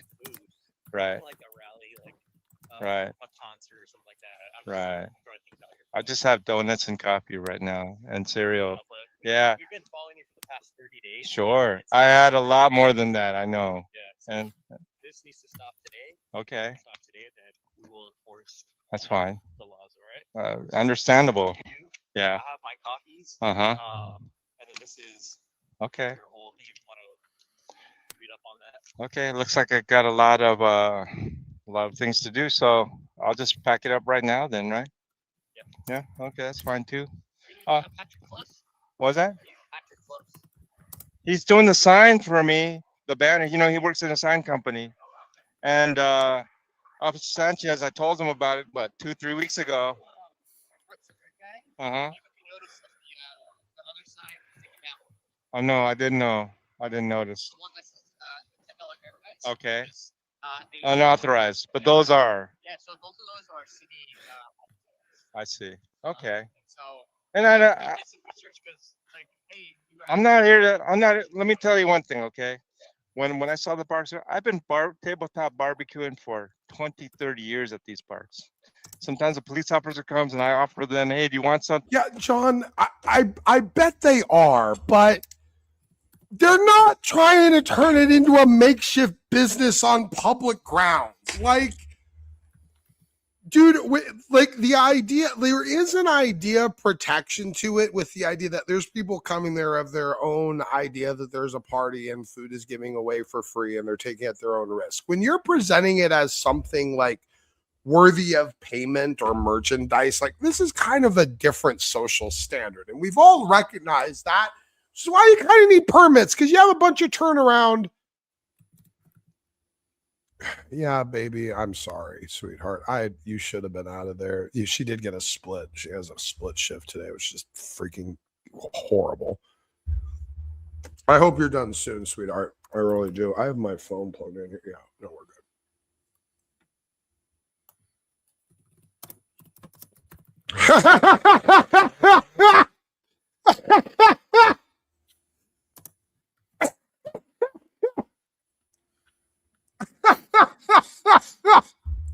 Oh God. You know what? We're gonna John Lee, you know what, sir? You're gonna be part of some memes and some investigation. But I don't really have any positive feelings towards John Lee. I think John Lee theologically is an absolute fucking moral monster. I think he does have bankrupt morality, and he has had his fair share of talking gossip shit about me over the years. I feel no remorse in discussing and dissecting the practical sanctified life of a Calvinist. I don't mind. Because, right? Regeneration, it's all there and it's all happening, but, only some of the time, And God does it when he wants to do it, and he does it enough for you to be sanctified to be saved, but, he doesn't go out of his way to make sure you do it all the time. Exactly right. But it's his work when he does it. He just doesn't always do it. And make fucking sense. Okay. I'll play a little more of this, and then Calvinists aren't going to join, so we'll play a little more of this, and then I guess we're just gonna shut it down. But you know what? I'm gonna investigate this John Lee lore. There's a lot here to parse apart. I need to look into this a bit. And they're like, no. So I have no thought that it's against the code of the Parks and Recs. I found out only because I saw Vanessa over there next door to you. Yeah, she gave me a 3-page paper that says that. Well, she didn't tell me, but it was in the paper. Yeah, so it says very specific, no propane, charcoal, grills, only in designated areas. And she told me that they pulled them out over here. So there's no barbecuing at all in the park. And I said, well, your website says barbecues. Oh, we'll fix that. We'll take it out. So that was that. So the day that I said no barbecue here, people are going, hey, and they're looking over there, and people were having barbecues. I said, listen, they wanted to call the cops on the neighbors. I said, no. We're not going to do that, right? And they're thinking that you're targeting me, but you're letting them go with things like that. And I'm like, no. The cops want certain compliance, and I'm gonna do exactly what they say. No, you're not gonna concern yourself with what they're asking me to do, and they're overlooking with someone else.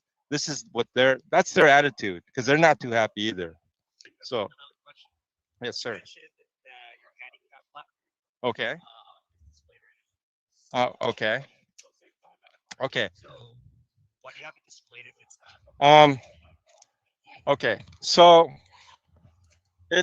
okay. First of all, it's just permanently there, but I guess I shouldn't even have it on there at all. But I'm not here for more than 2 hours. I guess if it shouldn't even be displayed whether I'm using it or not. Okay. Right. So any reasonable officer would be displaying that placard for the purpose of Sure. Getting past that 2-hour work time. Sure. So I'm gonna ask you, do you have documentation of who it belongs to? Yes. It is. Do I have documentation? It would be Claire. She is. It's Claire's placard, and also she had it on the plates as well. Recently, we went to the DMV to replace because the registration was under her name. We put it. It was originally mine, and I put it back to my name, and I just didn't even think about that. Correct. That's why I put the plates that the DMV gave or the AAA gave me, and so. Let me read you the section. So section 22511.5 Mm-hmm. shall, upon request of a peace officer or person authorized to enforce parking laws or citizens regulating establishment issuance of that placard, plate to that person, failure to present the requested identification and evidence of the issuance of that placard or plate shall be a rebuttable presumption that the placard or plate is being misused and that the association vehicle has been parking violation. So, in addition, the officer or park enforcement officer may confiscate a placard being used for parking purposes that benefit a person other than a person who the placard was issued to by the DMV. Okay. So, do you have the documentation that it's issued to you? It's not issued to me. I already told you that. You're gonna just take it. That's fine too. That's fine too. But would she be able to come pick it up? So it says that on the law, it says that she has to. I'll read it to you right now. Okay.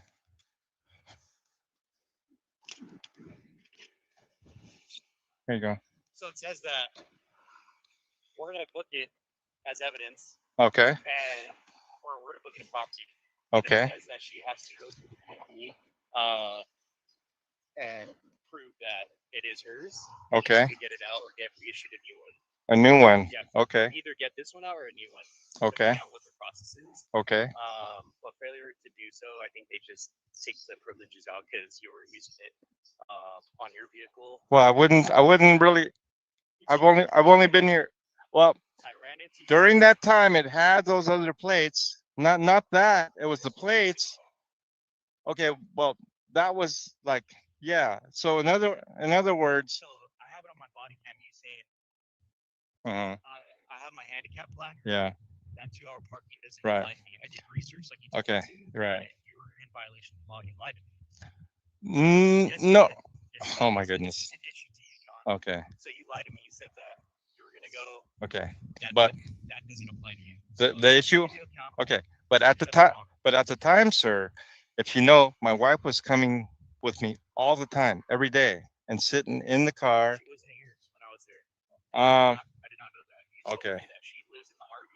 Right. She doesn't want to participate in it. Anymore. That's correct. Yeah. And that was the situation. So So I don't want to hear excuses. I'm not trying to give you any excuses, and I'm definitely not trying to lie to you. That's for sure. But you did the first time. You lied to me. Okay. See, last 2-hour parking. We don't want our traffic guys to go make a car. Absolutely. Yeah. Any question about the advisement about the food facility and all that? No. Everything you might have questions about? I do have a question. So if I just have like coffee, how about the power station? Could I at least, because a lot of times everyone here, they're like this guy, David, he's working today, and his phone they open at 10 a.m. and his phone that I gave him is completely dead.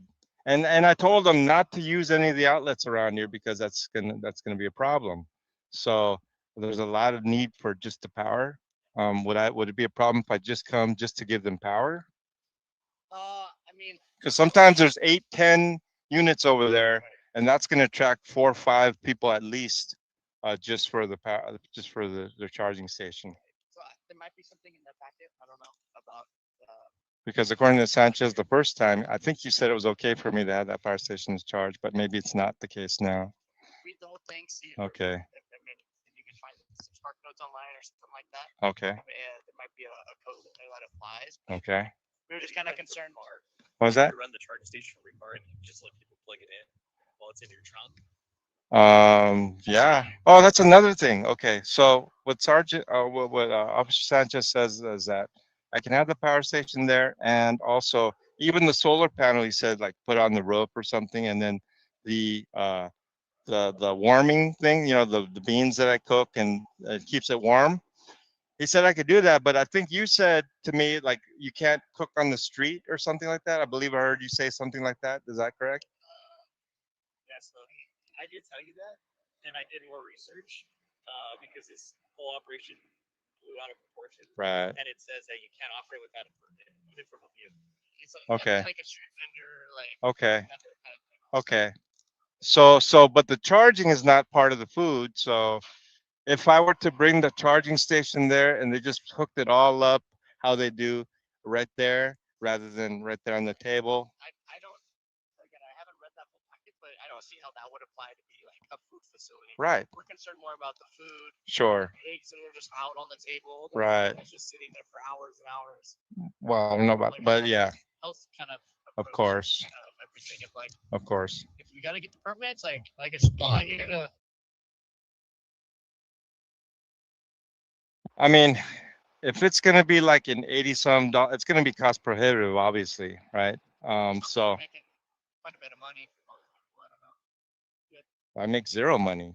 Well, Yeah, you're getting I'm getting donations, but 100% of it goes to like food. And yeah, I mean, that's like $2,400 a month or something like that, just for the permit on a daily basis. I definitely don't come anywhere near that kind of inflow, not even close. But then again, I just started, and just people are now getting aware of it, and so would it be effective to do it that way? How you guys are saying? I just don't see that happening. Because you're kind of defined as a food facility. It needs to be. Well, that's how you guys are kind of defined. Some people told me, like, what's wrong with picnicking and sharing it with some friends? That's kind of how they were saying it. Right. So in order to be a food facility, it has the definitions in there. It's consistent behavior at the specific location. Sure. Advertising it. It sounds like you're talking to people online. Okay, there's food facilities here. You want to get banners made. The quantity of food, and then like incentive to multiple people. That it's in the public. It's not your members of a. Okay. Yeah, I'm not trying to deny food facility, just to let you know. Okay. I'm just saying that some people were asking, why can't it be just like people have barbecues all the time and people join in that or whatever, like But they're not here. on a daily. Yeah, that's what someone mentioned every day. Yeah. If I have a picnic with my family, it's gonna be us eating like Right. food. I brought a sandwich or whatever. Right. I can distribute it to anyone that wants. Sure. Wants to. Correct. Okay. John, here's the case number. Okay. So it's pretty much gonna have documentation that this is getting put into our property unit. Okay. So it's gonna be a small report saying why. Okay. Stated this. Okay. But is this like a violation in terms of citation? Nothing. It's just so this is just a case report, I guess, CR. And then so whether she can just come pick it up is we don't know yet. So either I'm hoping she could just provide ID that this is hers, and then she could just pick it up. Hopefully that'll be that easy. however the DMV laws say. So Okay. she has the handicap placard. DMV laws apply to her. Okay. So like she should know all the restrictions. Yeah. And stuff. And she has the permanent ones on the RV, because that's, well, it used to be registered to her just a few weeks ago. That changed. That's why I made sure to change the plates, because I was a little bit slow to do that. Once I did that, I just left those plates there. I recently changed it to what it should have been, and so those are up to date. And so, but this placard, it had just been up there for like so many years. It's just I didn't think to. Plate. That was a plate. Well, I didn't say the placard, but yeah, I know. I understand. And then you said specifically that 2-hour parking doesn't apply to me. And what you said was wrong. So if I wanted to look it up, I looked it up. And this is what happens. Okay. All right. If you please pick up your Sure. clean up your food facility. Sure. Okay. I like the way he said food facility, but yeah. and he said he had to look into it, and he did look into it, and he already looked into what I already knew, but I guess the impression that he had was that I was claiming the handicap was for me, of which I wasn't doing. I was just mentioning that handicap placards allow the person to park beyond the posted hours, up to 72 hours, even overnight. The person in this situation was you, though, right? Yeah, and that's so I get it. I get it that he would assume that I'm talking about me. So yeah, I take responsibility for that for sure. There's a lot of things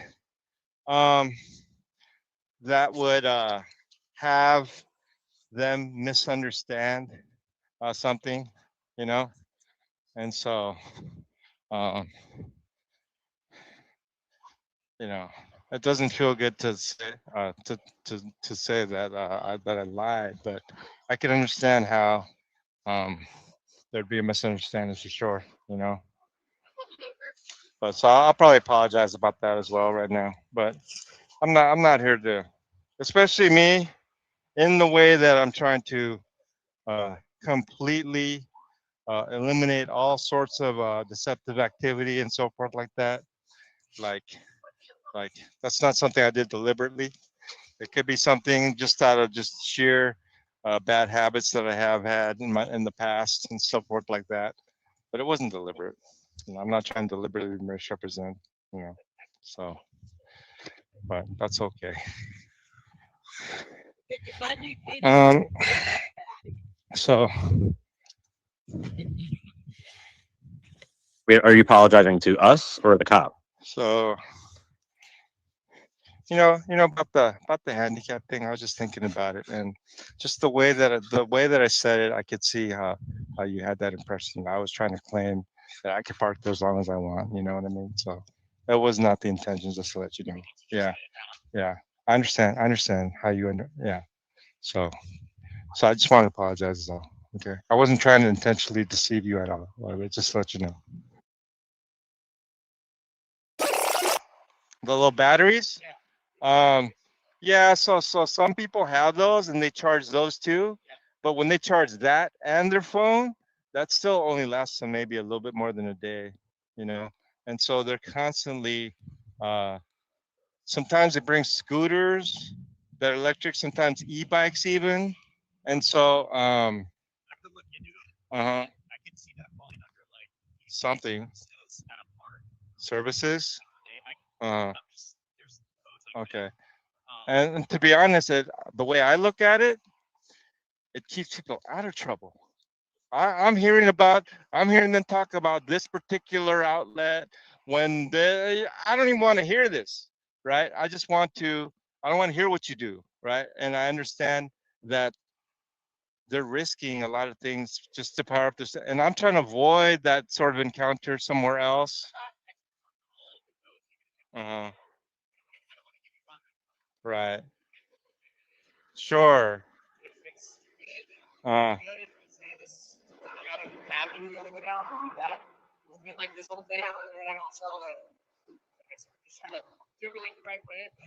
I'm trying to do it the right way. I have been, but there's a lot of this. Not just the Parks and Recs, as I just learned today, right? There's the city of Tustin. There's also a health situation, state of California. Uh huh. Uh huh. Right. The food. Yeah. Sure. And so even if it was just information and charging station, um, that still might be an issue, right? So hmm well, I don't have any advertising. I actually was going to, but uh, uh, oh, you mean like the information that I pass out? Wow. Uh-huh. Okay. So, I mean, I'll probably um I'll probably like I'm just letting you guys know what I want to do. It won't be food for anywhere in the near future, but I would like to do the power, and I think it's a really valuable service. You know, talk to Vanessa last week. If you could go over there and talk to her again and get pick her brain. Oh, that would be, and also she's like very cautious, I could tell, for good reason. And she's like, I'll get back with you, rather than just tell me right there. And that's fine. That's fine. So many stuff you have to look up, so much stuff you have to confirm. So it's like, Right. I It's get why she says that. right. Just on one hand, if it's not, Right. like, And what else to give you guys? and even the power situation, I genuinely thought that it was okay with the rarest people there. And I was finding out from Vanessa that it's a particular, not something like maintenance. And I was thinking what she was telling me, that the people who have permits, this is Parks and Recs now, they pay amount for the family meetings. They're not even supposed to use the outlets. It's just the maintenance guys, but Public Works, thank you. She says those outlets are for thank you for that. It's for Public Works only. I'm like, there the other day, and I said, hey, like these outlets are not for the public, right? Just confirming, because I spoke with them multiple times, and they confirmed, yeah, he's like, only for Public Works. And I thought to myself, they never have an electric, like like any type of like hedgers, or it's all like a two-stroke or something like that. Yeah. those outlets, like we try to lock them, but everyone breaks the locks, and it's like, okay, now we're just keep working on money to lock these things. We try to turn them off just so they're not, they don't have any power to them. Okay. But they have an event and they forget, so that people plug it in. Okay, but the events, what Vanessa's telling me, the permit does not include you, so those are, uh-huh. Oh, So like, hey, okay. the Christmas tree lighting. Uh-huh. Right. For the city event. So then, okay, we're all done cleaning up. Uh-huh. So then the power. I one time had it, I'm not going to mention the park, but I had it cooking chicken soup in a thing, and the cop came by and said like, oh wow, that smells good. And I go, do you want some? And it was like that. So I never would have imagined there was a situation like that. And so had you ever warned me about that, I would have never done it, obviously. But it was about the food preparation that you said that applies here and applies there, which is correct. But that's not what the infraction says. You know what I mean? You talked about food preparation here. I couldn't put those things into the power station I had. I would gladly do it, but you said no food preparation. So I'm just calling me dumb or something. I said I'm going to comply with that, and go over there and use the plugs I have been for. I never cook food there on rare occasions, maybe sometimes Citrus Park or whatever, Heritage Park, but yeah. No. Yeah, you never warned me. Hey, don't use outlet, huh? You don't have to warn me. I'm just saying that it wasn't really for food prep, which you did warn me about, which did apply in some way over there, because you said it correctly. No food preparation here does apply. No food preparation there, and for some reason it didn't register to me, if you know what I mean. And but that was not the warning in violation. It was, and you don't have to warn me for that. Absolutely, I'm not saying you should have, right? But I'm just trying to. Had you ever warned me, I guarantee you would have never. And then still, even right now, I have various sources. My church lets me charge. Other places let me charge, and so uh, I don't use parks anymore for that. So now I know it's completely for Public Works. And if somebody has a party, I'm not going to go over there and say like, call the police. These people are using the outlet. That's what these homeless people want to do, because they think it's unfair. But yeah. And the barbecues that happen on the weekend, these very residents that have barbecues there.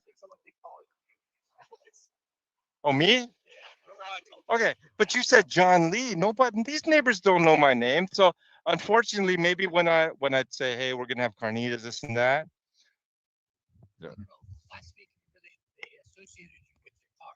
Okay. So the dispatch says, hey, this random male associated with this. Okay. Prius, registered And John Lee. okay, I see. Okay. I think we know it's John Okay, so no. So a couple of things.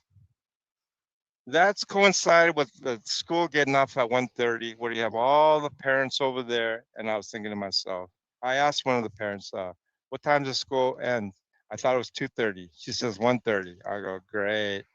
And all the kids are going to come out with me having plugged, because sometimes they sit on those benches. And I don't want to interrupt with the gym. They have sometimes little kids and use a picnic area. So I'm trying to be okay. And I was like, oh, man. So now I said just a few minutes more, and that's when you guys rolled up. But I know you say you wanted to do the charging station. uh-huh. I talked to our traffic unit. Okay. Guys that are experts on the traffic laws and stuff like that. Okay. I asked them, hey, 2-hour parking, does that apply even if someone leaves and comes back? They said yes. Oh, So what about if I park here and then park over there? so if there's no signs that say 2-hour parking. I think it. I haven't been there, but I think it might be 2 hours there as well. I'm not sure. Radius. So 0.2 miles, maybe. they told me it's in the law somewhere, but Now, interesting enough, the time that I was arrested, we had just parked at a particular place, and we just gotten there like maybe like less than 10 hours prior. And I've never gotten one of those orange things. Yeah, 72 hours, and it was like I had a time frame of 2:30 p.m. And so I go, are they trying to like muscle me or something? Like say, oh, we're here and you better, I don't know, but that also happened to me, and so it's like. Well, I know that they do those notices Uh-huh. fairly often. I've never gotten one for like. Listen, Brownie. I would never park there, by the way. That. And then also, Okay. they do those as often as they can because we get so many complaints about those. Oh, that they okay. Every other day hit this street, this street, this street. So. Oh, okay. So sometimes it's not even necessarily a call. It's just you guys just kind of make your rounds, maybe. Yeah, it's part of the course we go around. We get calls about it, and we'll go out on specific occasions. Okay. It's just kind of like a usual thing that they try to do because we get so many complaints all the time that it's like we went out there and I mean, just yesterday. We're not gonna do it today. you know, when I was like, I would never come here. You know that you'd never see me here, and you saw me once 4 years ago. That's how I tried to just mind my own business, and this is not minding my own business. Obviously, it's almost like I'm this major thoroughfare in this neighborhood, and so I get the response that I'm getting, and the attention. I'm not looking for attention, by the way, but I get what I do is going to cause that. But I have to go with this, right? yeah. Okay, guys. All right, you guys have a good day. Yeah, definitely.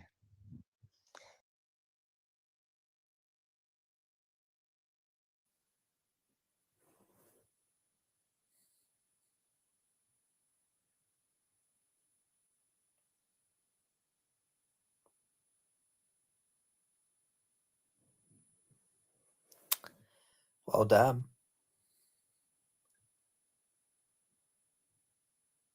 By the way, Smokey, you still there? Are you getting a drink?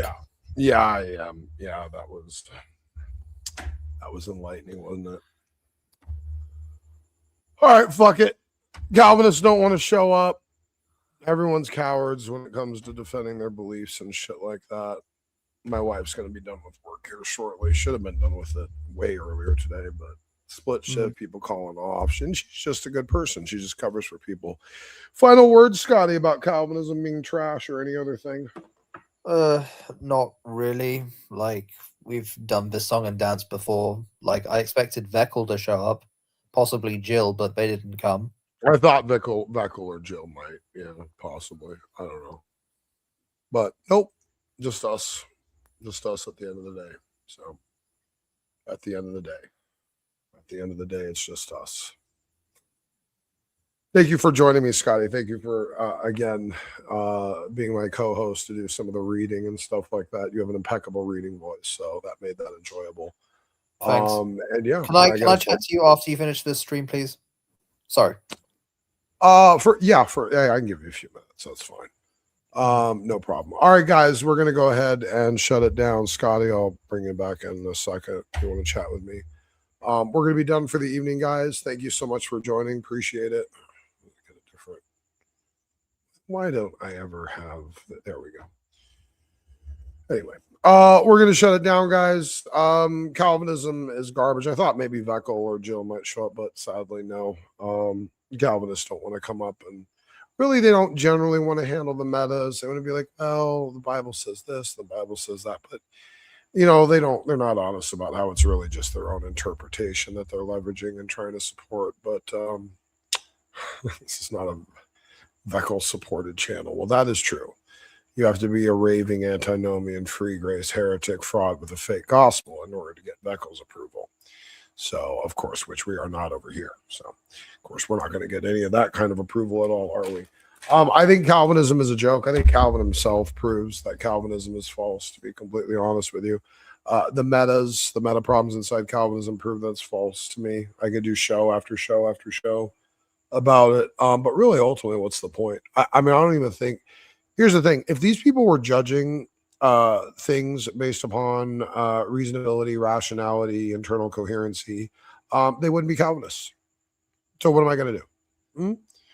What am I going to do? Am I going to have reasonable, rational conversations with these people to get them to believe reasonable, rational things when they show they have a proclivity to not believe reasonable, rational things? Am I going to speak reasonable, rational things to someone who's going to accept it, even though they demonstrate they're unreasonable and irrational? What, because I mean, for them, it's a little bit of a cop out. It's easy. I just be like, well, Smokey hasn't been regenerated yet. When Smokey's regenerated, or the Holy Spirit comes and decides to do some sort of work, he'll come around to Calvinism and accept the true gospel, blah, blah, blah, blah. As if we have no free will volition partaking in any of this. It's not really any of our responsibility. If you fail to do a good thing, well, it's just because, the Holy Spirit didn't sanctify you in that moment to make you do it. Because it's all his work for sanctification. So if something manifests, it's the Holy Spirit's work. So if it doesn't manifest, that means the Holy Spirit didn't work to make that thing manifest. Catastrophic moral dilemmas inside Calvinism. And I get frustrated with it. I do. Especially so many years. You can argue with this shit so many years. And you're making even relatively basic points and simple arguments, and they'll still deny it. It doesn't matter. You can construct 50 of them. Like Christian King's channel the other night talking to, some sort of Unitarian. So last night before, I don't remember. Some stupid fucking Unitarian with garbage arguments, and you give them simple kindergarten level analogies, and I don't know, man.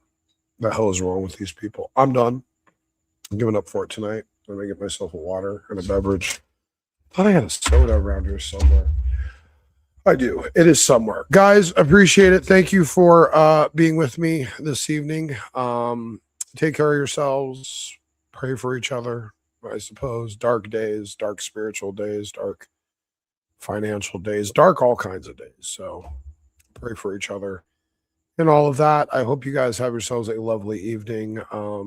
Wish my wife well. Say prayers for her. She caught a little bug or something. I'm not sure what's going on. But pray for her as well, that she feels better and is healed. And yeah, I guess I'll catch you guys on the next one. Whatever. Take care. Smokey is signing out.